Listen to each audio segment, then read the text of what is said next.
Wow, hello again already. Just another quick little video. I haven't even put away my stuff from my previous video. But I had this book out as an example of the fiction that I read, and I wanted to go over it just really quick if you don't mind.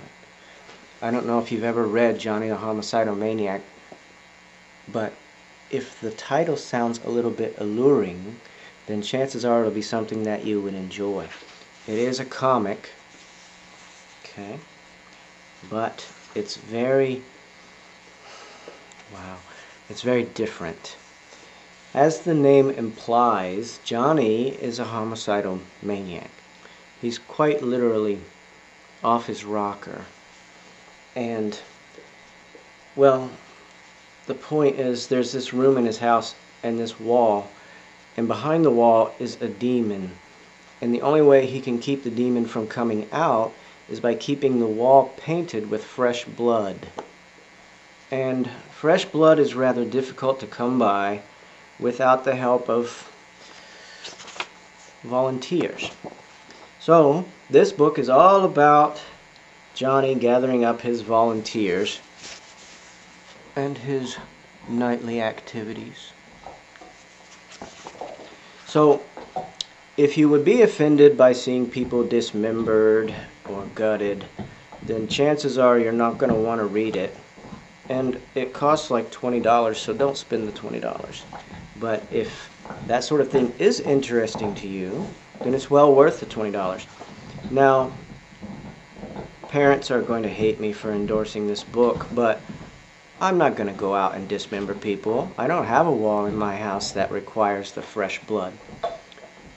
But as it says in the introduction, we all have a little monster of our own. Wow, talk about an understatement. Anyway, we all have a little monster of our own, and if we try to suppress it, it just seems to make it struggle more and make it more of a hassle. But if we give it venues to come out and explore, we can keep it satisfied, and video games and movies fill that need very nicely, and so does a book like this. Okay? Johnny will help keep your monster from being a problem. And it just might give you some creepy dreams while it's at it. So, that's my little piece about Johnny the Homicidal Maniac. I got it from Barnes & Noble. Believe it or not, it's true.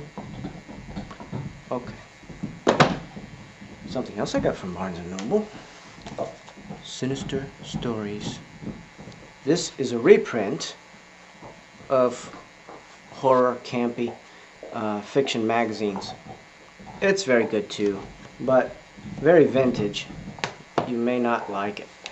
I find some of them rather dry. They all have a Scooby-Doo-like ending where the guy gets unmasked and reveals his whole plot.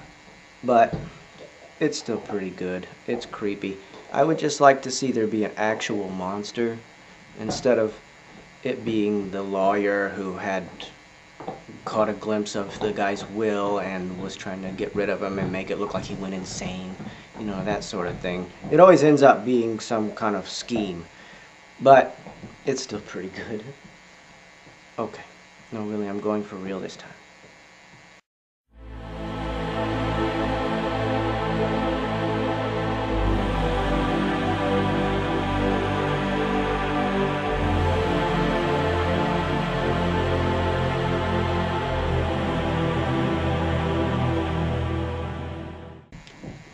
You know what?